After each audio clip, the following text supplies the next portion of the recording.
Esta semana en el Glóbulo Magazine, otro nuevo envío de 10 a.m. a 15 p.m. para conocer los verdaderos temas que preocupan a la sociedad actual. El más amplio mundo en tus manos para informarse y pensar. La información en tus oídos y en tus ojos. El glóbulo de la verdad. El glóbulo de la verdad. La información en tus oídos y en tus ojos. Bien amigos, como lo prometimos, ya estamos directamente en conexión con el doctor Ricardo Alfonsín, diplomático, ex embajador justamente argentino en España, con quien de alguna manera vamos a establecer este diálogo para tratar de alguna manera de conocer un poco su visión como hombre perteneciente a la Unión Cívica Radical. Realmente ejerció también como embajador argentino en España, entre los meses de febrero del 2021 hasta diciembre del 2023. En ambas ocasiones había sido designado por el anterior presidente Alberto Ángel Fernández de la Argentina. Antes, les comentamos, como muchos de ustedes ya saben, que el doctor Ricardo Alfonsín se había desempeñado como diputado nacional por la provincia de Buenos Aires, allí por el periodo 2009-2017, en las elecciones del 2011, fue candidato a presidente de la República Argentina por aquel entonces la llamada Alianza Unión para el Desarrollo Social, que integraba inclusive la propia Unión Cívica Radical, ¿no? Bueno, es hijo, como ustedes ya saben, del expresidente, del padre de la democracia argentina, como lo llaman muchos, de la nación, Raúl Alfonsín. Un gusto saludarlo, Ricardo. ¿Cómo está, doctor? Bienvenido, ¿eh? ¿Cómo le va? Muchas gracias. Es un gusto para mí también. Bueno, para mí también es una alegría, después de tantos años que no hablábamos, poder establecer este contacto con usted, un poco para, de alguna manera, como uno de los políticos reconocidos dentro del partido de la Unión Cívica Radical y dentro del mundo de la política argentina, y como es embajador justamente de la Argentina en España, poder tener su visión de lo que está viendo que acontece en el panorama político de la Argentina actual, en este contexto donde hay, digamos, un reacomodamiento de los acuerdos y negociaciones prácticamente en toda Iberoamérica, doctor, ¿no? Sí, bueno, mi visión tiene que ver es la misma que yo tenía en el 2023. Ajá. Durante la campaña en esa elección, la anterior, yo estuve una semana más o menos por aquí y advertía acerca de los riesgos que representaba desde el punto de vista institucional, republicano y democrático un triunfo de la libertad avanza. Creo que la realidad nos está dando la razón. Y también anticipábamos o decíamos que los problemas de los argentinos no se resolverían ni mejorarían con las políticas que aplicaría la libertad avanza. Y me da la impresión de que, más allá de los números macros, que es cierto que han mejorado, lo cierto es que desde el punto de vista del bienestar general, sobre todo desde el punto de vista de las condiciones de vida de los sectores de la clase media, de la clase trabajadora, de las pequeñas y medianas empresas, desde el punto de vista de quienes viven de un salario, de los jubilados, la situación se va a ir complicando, creo, cada vez más. Se está complicando y se va a ir complicando cada vez más. Aumenta la pobreza, aumenta el número de jubilados pobres. Hoy veía los indicadores de la UCA, se han duplicado los jubilados pobres. En el primer semestre se registraron el doble de jubilados pobres que en el primer semestre del año 2023. Bueno, la indigencia aumenta y creo que, reitero, la situación no va a cambiar si el gobierno no cambia las políticas. En la medida en que se siga concibiendo la política desconectada de su dimensión ética, las cosas no van a cambiar. Quien dice que la justicia social es una aberración, quien dice que la igualdad es otra aberración. Bueno, no va a considerar la posibilidad de aplicar políticas que mejoren las condiciones de vida de la gente, porque entiende que a eso lo debe hacer en todo caso el mercado, que cada uno debe procurar por sus propios medios mejorar sus condiciones de vida. Ahora, lo llevo un poco al contexto del retorno de la democracia en la Argentina, Sí. como para introducirnos un poco en este cambio de los sistemas gubernamentales de Latinoamérica y especialmente de la Argentina, donde allá cuando su padre, el doctor Raúl Alfonsín, inicia la etapa del reacomodamiento institucional y empezamos a transitar la democracia. Hasta estos últimos años la Argentina puntualmente ha venido padeciendo una constante situación de decadencia en materia, digamos, de situación social de la población. Los argentinos han confiado en los políticos en mucha oportunidad, fundamentalmente lo que generó su padre en su momento, la gran expectativa que hubo, y después fuimos viendo de a poco cómo se iba deteriorando de alguna manera el desmanejo político en un sistema democrático que tendría que haber dado otro tipo de respuestas. Milei es producto justamente de esa falta de coherencia que han tenido muchos dirigentes políticos a lo largo de estos últimos años, doctor. Sí, no, porque existen estos mismos fenómenos, existen en otras partes del mundo, incluso Sí, claro. con anterioridad a la Argentina. En España existe lo mismo, la ultraderecha crece, en Francia, en Italia, en Alemania, en Austria, en Grecia. Bueno, podríamos mencionar la mayoría de los países de la Unión Europea y de Europa se están registrando fenómenos similares. Yo creo que esto tiene que ver también, esta es una consecuencia de la hegemonía del orden neoliberal que comienza a regir a partir de la década del 80, ¿no? Sobre todo de la globalización en su formato neoliberal, que ha afectado a todos los países, pero particularmente ha afectado negativamente la capacidad de acción o el margen de acción de la política para mejorar las condiciones de vida de la gente, en la medida en que estas políticas neoliberales y esta globalización ha significado la reducción de la capacidad del Estado para actuar sobre la economía.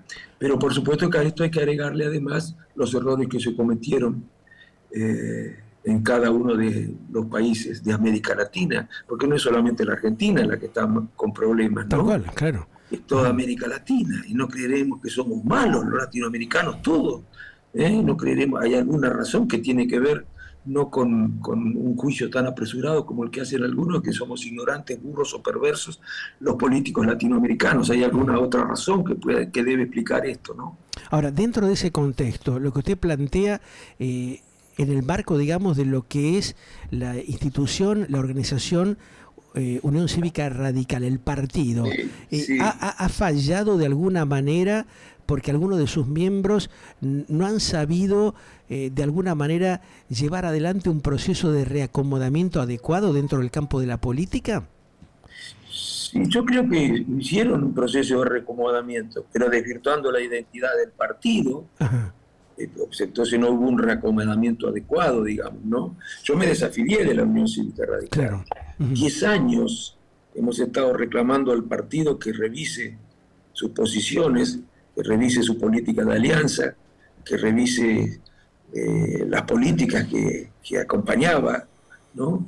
Y la verdad que nunca nos dieron una sola respuesta, ni nos llamaban, ni nos consideraban. Bueno, lo que pasó en estos últimos años con el Partido Radical en el Parlamento hizo que muchos tomáramos la decisión de desafiliarnos, por ejemplo. Claro, esa fragmentación a la cual usted hace referencia, evidentemente fue deteriorando poco a poco la Unión Cívica Radical. Y claro, la fue alejando. Mire, el partido político, ¿qué es un partido político esencialmente? Aunque lo nieguen ahora, claro, ni siquiera consideran como una herramienta importante a los partidos políticos, se han convertido en maquinarias electorales. Claro. Pero el partido político es mucho más que eso. El partido político es antes que nada un conjunto de ideas, de principios, de valores, que se traducen en programas de gobierno y que determinan además la representación social. Lo cierto es que la Unión Cívica Radical en los últimos 10 años ha dejado de ser la Unión Cívica Radical que conocíamos ha estado defendiendo programas que nada tienen que ver con nuestra identidad y ha estado representando sectores sociales que no son los que nosotros nacimos para representar. Por supuesto, van a decir que no, pero yo milité en el partido mucho, ocupé cargos partidarios y ocupé cargos institucionales y sé qué es lo que ha pasado en los últimos años. Ese deterioro se fue dando de pronto cuando empezaron algunas discusiones con la doctora Lilita Carrió y con otros ex integrantes del partido que se fueron alejando y permitiendo que vaya siendo permeable de alguna manera muchos de esos dirigentes a o armar nuevos partidos o a ingresar a otros ya existentes como el PRO, el propio peronismo, y le fue dando, digamos, un deterioro mayor al partido? Está a la vista, ¿no? Creo que sí. El último candidato a presidente de la Unión Cívica Radical fui yo, en el año 2012. Ajá. Nunca más tuvo candidato a presidente la Unión Cívica Radical. Después del año 2001, con la crisis del gobierno de Fernando de la Rúa, sí. Muchos creían que el partido desaparecía y efectivamente la primera elección posterior a esa crisis, primera elección presidencial, sacamos el 2% de los votos. Claro. Y lo que había gobernado en varias ocasiones, ¿no? Y de manera democrática había accedido al poder. Ahí es donde inicia el declive el partido y donde hay un aprovechamiento de algunos de los exdirigentes de la UCR para especular con toda la cuestión social, ¿no? No, bueno, mire, yo no sé, el partido empezó a partir de la crisis esa la gente se enojó con la Unión Cívica Radical y es natural, porque se había producido una crisis muy grande en el 2001, estuvimos en una situación muy difícil que gracias a Dios se pudo encauzar por la responsabilidad de los dirigentes que tenían la responsabilidad de encauzarla, digamos. Pero bueno, el partido debería iniciar a partir de ese momento una tarea de reconciliación con el electorado, con los sectores a los que representaba. Pero bueno, lo cierto es que en la primera elección obtuvimos solo el 2% de los votos, no por el candidato, sino por lo enojada que estaba la sociedad con lo que había ocurrido en el gobierno radical o de la alianza. Claro. Que era una alianza la que gobernaba cuando gobernaba el presidente de la Rúa. En la segunda elección presidencial tuvimos que ir detrás de un candidato peronista, Roberto Labaña. Tuvimos que ir detrás del candidato peronista. En la tercera elección experimentamos una mejoría, tuvimos candidato propio, que fue quien habla, y en las PASO ese candidato sacó casi 3 millones de votos. Sin embargo, después, la siguiente elección presidencial, Ernesto Sanz sacó otra vez el 2% de los votos, sacó 600.000 votos de nuevo. Bueno, eso quiere decir que el partido no supo reacomodarse, digamos, ¿no? Reacomodarse. Sí, en el 2011 nos habíamos recuperado mucho. Claro. Volvimos a tener candidatos propios y pisamos los 3 millones de votos, lo que significaba un paso importante en la recuperación de la consideración ciudadana. Pero bueno, luego se corrió a la derecha el partido cuando hizo el acuerdo con el PRO, y además de correrse a la derecha, él no había dicho que en esa alianza iba a defender las ideas populares, las políticas en las que había creído siempre el partido. Pero en la práctica no se dio, o sea, ahí es donde también viene el otro enojo de gran parte de la ciudadanía argentina, ¿no? Claro, falló ese acuerdo, hubo tal vez una traición de parte de Mauricio Macri y del resto de los integrantes del PRO que llevan un poco al deterioro justamente de la Unión Cívica Radical, producto justamente de la desazón interna del partido. No, yo mire, lo decía esto mientras lo vivíamos, ¿no? Cuando el partido actuó como un convidado de piedra, actuó como si no tuviera, al perder las PASO, cuando gana Macri las elecciones para candidato a presidente, las PASO, y después gana las generales, el partido actuó como si fuera un convidado de piedra, haciendo seguidismo a críticos, incumpliendo lo que había dicho cuando se celebró este acuerdo, y eso no es responsabilidad del PRO.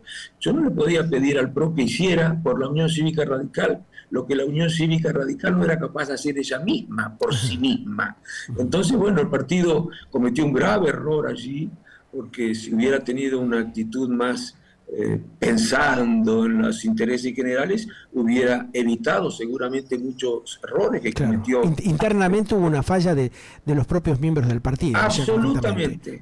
Eso habilitó... Pedro, no tenga ninguna duda, yo eso no lo leí en los diarios, yo lo viví. Claro. Por eso le preguntaba, o sea, ¿eso habilita de pronto a que empiece a ver el deterioro que se fue dando con el tiempo y la huida, de alguna manera, de muchos de los principales dirigentes que tenía la Unión Cívica Radical, que podrían haber fortalecido el partido de otra manera, y no se dio? Exacto, ¿no? Y sufrieron, lo más grave, que sufrieron fuga de electores. Claro. ¿No? Porque habíamos recuperado millones de electores. En el año 2011 empezamos a perderlos de nuevo como consecuencia de las actitudes que tuvo el partido, que nada tenían que ver con la razón de ser del partido, sin perjuicio del hecho de que ha habido también momentos en la historia, en el radicalismo y en el peronismo, en los que se produjeron esas desviaciones. Claro. Pero esencialmente la Unión Cívica Radical no es el partido conservador de derecha y ultraliberal que vino actuando desde el año 2015 hacia adelante, acompañando a Macri en todas las iniciativas, oponiéndose durante el año 2023 a políticas que debía haber acompañado, y ahora mismo, acompañando en el Congreso, si bien es cierto que ahora hay algunas diferencias, acompañando las leyes RIGI, por ejemplo, la reducción del impuesto a los bienes personales en un momento en el que tenemos que pedir un esfuerzo a los que mejor están. Claro. Pero de alguna manera la gente nota que eso no está pasando, ¿no? Tal vez ahí es donde viene el deterioro de la imagen política, que es utilizada de alguna manera por el actual presidente Javier Gerardo Milei, y le facilita un montón de situaciones cuando él plantea la cuestión de la utilización de la motosierra y acusa y habla de la casta política, justamente marcando el accionar de algunos de los líderes políticos tradicionales de la Argentina, ¿no? Sí, claro. Bueno, para mí el presidente es, desde el punto de vista económico y social, desde el punto de vista filosófico, un ultraliberal, un hombre de extrema derecha. Desde el punto de vista político no tiene demasiadas convicciones democráticas ni republicanas, pero esto no vale la pena que lo demuestre. Creo que las propias cosas que hemos vivido en estos 12 meses de gestión, en este año de gestión, lo demuestran, ¿no? Ahora, hay inclusive muchos partidarios libertarios que no están de acuerdo con un montón de actitudes y acciones que viene implementando el actual gobierno, que se han alejado en estos 12 meses, ahí fue dejando muchos en el camino, ¿no? Esto creo usted de que es producto justamente de la actitud que tiene el actual mandatario de, no digo llevarse por delante, pero querer imponer cosas realmente que a veces necesitan un poco más de tiempo y que de alguna manera hay que sanear un montón de situaciones, pero no de esta manera como se viene haciendo. Sí, yo creo que sí, que hay algunos efectivamente que están preocupados, incluso yo soy muy respetuoso de todas las ideologías, de la derecha, de todas las democráticas, ¿no es cierto? También de las mías, que no son de derecha. Parecía que el partido se enojaba porque yo defendía las ideas que habían caracterizado históricamente a la Unión Cívica Radical. El primer respeto nos lo debemos a nosotros mismos, ¿no? Bueno, pero es cierto, yo creo que hay muchas personas que acompañaron y que están muy preocupadas por la deriva autoritaria de este gobierno, que lo es. Ahora, si no ha avanzado más es porque no están dadas las condiciones objetivas. Pero cuidado, yo nunca vi a ningún dirigente político, a un presidente que le diga a sus adversarios ratas, gusanos, parásitos, excrementos humanos. ¿A usted le parece que eso es compatible? No, no corresponde. Evidentemente hay una falta de respeto y un atropello inadecuado en esa materia. Ahora, esto lo vemos también inclusive cuando el propio presidente Milei actúa de una manera desafortunada con algunos colegas de él, como el caso del presidente de Brasil, Lula, lo que ha pasado con otros mandatarios internacionales, con el mandatario español, donde realmente genera una interferencia o una inacción inadecuada para la República, porque si bien logra momentáneamente el respaldo de algunos partidarios, por otro lado genera cierta inquietud, ¿no? Pero claro, yo nunca he visto tampoco un presidente que sea tan irresponsable, tan imprudente en el campo de las relaciones internacionales como el presidente Milei. No hace otra cosa que insultar, agraviar, no solo a los países de la región, ¿no? A otros países del mundo también. Es de una ignorancia difícil de entender, que esta falta de tacto, esta falta de prudencia en las relaciones internacionales tiene consecuencias sobre nuestras políticas, se afecta a nuestra imagen. Antes de ayer, el ministro de Economía ha dicho algo así como que el responsable de lo mal que está Chile, que lo está hundiendo, ese comunista Boric. Pero no tienen idea. Yo creo que no tienen conciencia de las responsabilidades que tiene, de la manera en la que debe actuar alguien que tiene esa responsabilidad. Y no sería extraño, porque nunca hicieron política. Claro, Nunca, el tema viene porque por ahí despreciaron a la política. Bueno, ahí tenemos un problema, ¿no? Ahí hay un problema, ahí tenemos un problema y bastante grave, porque realmente la situación llevó a que los malos gobiernos anteriores permitan este tipo de reacciones por el cansancio que tiene la propia sociedad argentina, que ya viene de traspié en traspié de muchos años, ¿no? Sí, señor.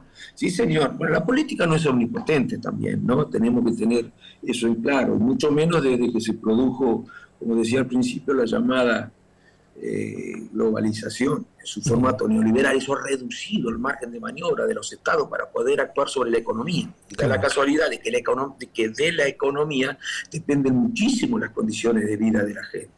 Ahora, Ricardo, cuando usted habla de esta cuestión de la economía, que muchas veces en la Argentina estuvo entremezclada con un montón de hechos y actos de corrupción generalizada, desde el propio estamento de los gobiernos. Eso también fue complicando el posicionamiento de los políticos tradicionales, ¿o me equivoco? Por supuesto, eso es una lacra directamente, ¿no? Pero no es la corrupción lo único que le hace daño. Claro, desde el Parlamento no se ha sabido emprolijar ese tipo de situaciones, transparentarlo adecuadamente. Bueno, pareciera que ahora hay algunas reacciones que se hacen cargo de esta situación, ¿no? Con relación a los últimos hechos. Yo espero, pero además lo que tenemos que tener nosotros es una justicia que actúe despertando justicia, despertando confianza en la sociedad. Pero cuando esa justicia está totalmente coaccionada o presionado por el tema político, ¿por qué no se permite actuar con independencia? Su padre en algún momento lo planteó y fue severamente castigado en algún momento por el tipo de posicionamiento que él tenía, ¿no? De tratar de restablecer la independencia de la justicia en la Argentina. ¿Por qué cuesta tanto lograr eso? Bueno, esa es una falla muy severa de la política, pero le voy a decir una cosa, Pedro, nadie está en condiciones de tirar la primera piedra, nadie. Yo lo sé, nadie está en condiciones. Por ejemplo, dicen que Cambiemos nació para restaurar precisamente ciertos valores que se habían deteriorado, republicanos y democráticos, ¿no? Esa fue la idea fuerza a partir de la cual nació Cambiemos. Cambiemos, ni bien asumió, designó jueces de la Corte por decreto. Eso no lo dicen en la medida en la que deberían decir, porque Marín está identificado como un gobierno que había representado una mejora en términos institucionales. Eso es falso, eso es absolutamente falso. Había dos leyes que hay que modificar, una ya la anuló la justicia, pero que durante el gobierno de Cambiemos era necesario que se modificaran. El partido había dicho que iba a pedir la modificación de esas leyes. Una era la ley de integración del Consejo de la Magistratura, la que dice cómo se debe integrar el Consejo de la Magistratura para que el Consejo de la Magistratura y el Ejecutivo no funcionen como ámbitos recíprocos de protección. Bueno, no la modificaron en los 4 años de gestión, nada, ni una coma. Y la otra ley, que es muy mala, es una ley sancionada en el año 2006, en el gobierno del Frente para la Victoria, que es la que reglamenta el uso del DNU. Es malísima. Y no la cambiaron nada, absolutamente. Claro, porque nada. eso que habilita algún aprovechamiento momentáneo del gobierno de turno con un nivel de especulación que termina deteriorando toda la estructura democrática. Mire, si nosotros no recuperamos la ejemplaridad de la política, y yo creo que hay comportamientos ejemplares, pero no son los que se conocen, yo le aseguro que la inmensa mayoría de los diputados y senadores que forman parte de las cámaras del Congreso Nacional son hombres serios, responsables. Ahora hay algunos claro. Que están muy cuestionados, ¿no? Porque no han actuado como corresponde. Bueno, es pero cierto. tenemos que ser muy severos en las leyes, en nuestras actitudes, cuando tengamos algo para hacer desde el Parlamento frente a esos representantes que traicionan el mandato popular, y en la justicia. Nosotros no vamos a recuperar la confianza de la sociedad en la política, si no somos ejemplares. Si no Pero somos hay casos realmente que empañan esa transparencia que necesita dar el propio Parlamento argentino y afecta a muchos dirigentes de la política, ¿no? Inclusive hace pocas horas la jueza Arroyo Salgado planteó situaciones muy confusas por la presión que tienen algunos jueces en la Argentina por el ámbito político, ¿no? Por los entornos que hay, donde realmente muchas causas que empiezan a tratar de intentar resolver situaciones de hechos de corrupción terminan siendo cajoneadas o van saltando de un juzgado a otro, ¿no? Eso demuestra de que está faltando una mayor transparencia dentro del ámbito de la justicia y también dentro del ámbito de la política, doctor. Absolutamente. No podría existir un funcionamiento de la justicia como el que está existiendo si no fuera por la política.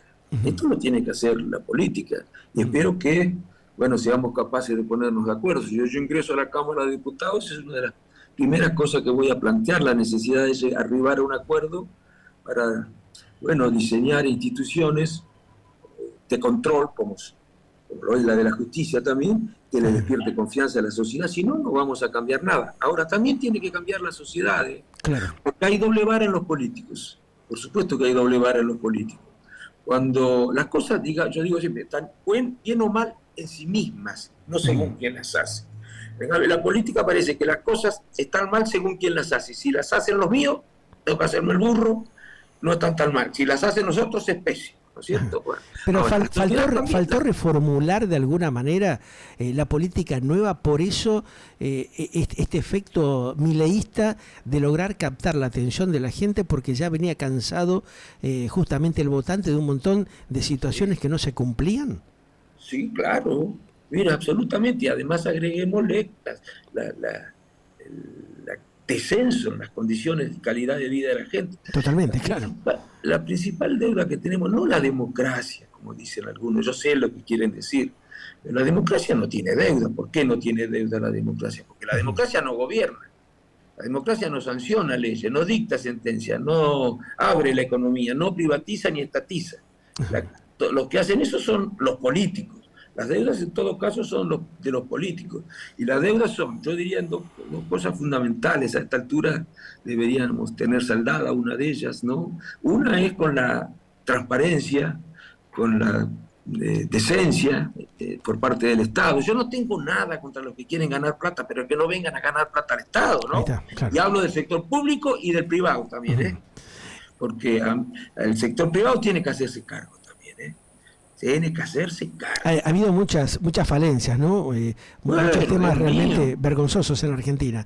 Ahora, en esa materia lo llevo a la otra cuestión. Hace décadas que hay un sector, el de la tercera y cuarta edad, nuestros jubilados de la Argentina, que vienen padeciendo una situación tremenda, y prácticamente todos los gobiernos democráticos que decían venían a resolver o a reacomodar esa situación, utilizaron los fondos del ANSES, del PAMI, para temas políticos que en muchos casos no fueron claros, ¿no? Deteriorando, por supuesto, la calidad de vida y la dignidad de nuestros mayores.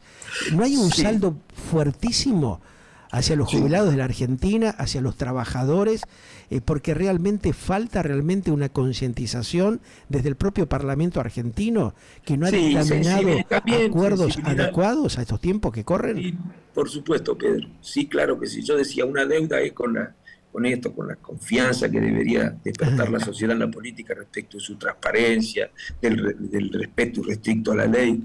Bueno, la otra es con la deuda social, y uno de los capítulos de la deuda que tenemos nosotros después de 40 años de democracia en términos sociales, es la que tiene que ver con los jubilados. Claro. Eso es otra barbaridad. Ahora, este problema, el de resolver las cuestiones sociales construir una sociedad justa que le garantice a todos los habitantes no solo el reconocimiento de los derechos, sino el ejercicio efectivo de esos derechos, es una cuestión mucho más complicada, mucho más difícil. Ahora, para que funcione bien la justicia, no se necesita que vengan inversiones, no se necesita que tengamos recursos naturales que vengan a invertir acá, no se necesita que baje la tasa de interés, no se necesita que no haya inflación. Para eso se necesita espíritu republicano. Y eso es lo que está faltando en nuestra política, en nuestra clase dirigente. Ahí está el tema, porque esto lo hemos visto, ¿no? Claro, lo hemos visto en varios procesos gubernamentales, desde la etapa de Néstor Kirchner, de Cristina, del propio Mauricio Macri. O sea, hemos visto procesos hasta inclusive el anterior gobierno, el actual, Alberto Ángel Fernández, que venía supuestamente a resolver esos problemas graves que tenía la justicia, no lo han hecho, ¿no? Y bueno, ¿qué va a pasar hoy por hoy con el actual gobierno de Javier Milei, donde realmente también hay cierto temor y cierto deterioro de ver cómo se genera un cambio estructural dentro del sistema judicial de la Argentina? Bueno, yo con relación hago al anterior gobierno alguna aclaración. A ver. En el anterior gobierno se intentó. Ajá. Yo creía en la buena fe del presidente, pero la oposición se negó sistemáticamente a tratar un acuerdo para ver si se podía modificar el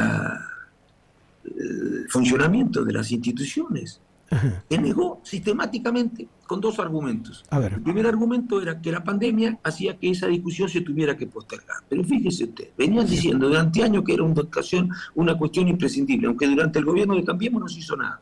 Pero en ese momento que había que postergar esa discusión. Y el otro argumento era que la intención era preservar a Cristina Kirchner. Pero antes de conocer el proyecto ya decían esas cosas, ¿cierto? Antes, y no tenía el oficialismo mayoría en ambas cámaras. Así que era una discusión que se podía haber dado. No la dieron. Claro. No hubo una doble jugada con mucha falsedad, ¿no?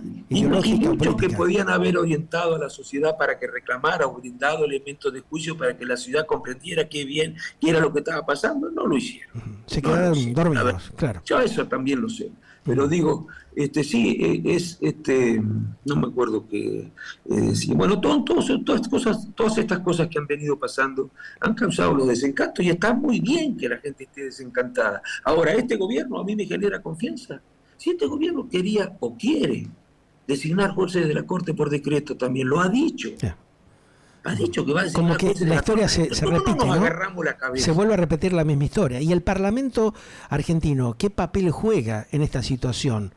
¿Va realmente a trabajar para de alguna manera producir un cambio? Yo creo que está jugando mejor, claro que sí. Bueno, vamos a ver. Yo reitero que yo creo que la mayoría, sinceramente se lo digo, Pedro, la mayoría de los legisladores son gente buena, gente honesta, gente transparente. Hay algunos que son, bueno, lo contrario. Claro. Y se acreditan a todos. Y no se necesita ser el jefe o el líder para poder hacer esas cosas. Ya estamos viendo las cosas que han ocurrido. Tendrá que demostrarle a la justicia. Yo nunca me apresuro. Ahí está la cosa, claro. Tendrá que demostrarle a la justicia. Pero también el Parlamento, frente a situaciones como las que han ocurrido con este señor Correntino, tiene la responsabilidad de hacer lo que deba hacer para cuidar el prestigio de la institución. Si yo hubiera sido ese señor, hubiera renunciado. Claro. O hubiera pedido inmediatamente suspensión con renuncia de fuero para que me investiguen. Gracias, doctor. Como siempre, un gran abrazo y estamos en contacto en cualquier momento para ir tocando otros temitas. Pero muchísimas gracias, Pedro. Un abrazo muy grande. Muy gentil, muy amable. Gracias. Bueno, ustedes lo escuchaban al doctor Ricardo Alfonsín, el ex embajador argentino en España, hablando con total claridad, ¿no?, de estas cosas que estamos viviendo y transitando los argentinos. Una manera de reflexionar, prácticamente llegando a esta etapa de un nuevo año donde realmente hay una gran expectativa de ver qué es lo que va a acontecer en el 2025. Ya seguimos aquí en Galáctica Internacional con ustedes.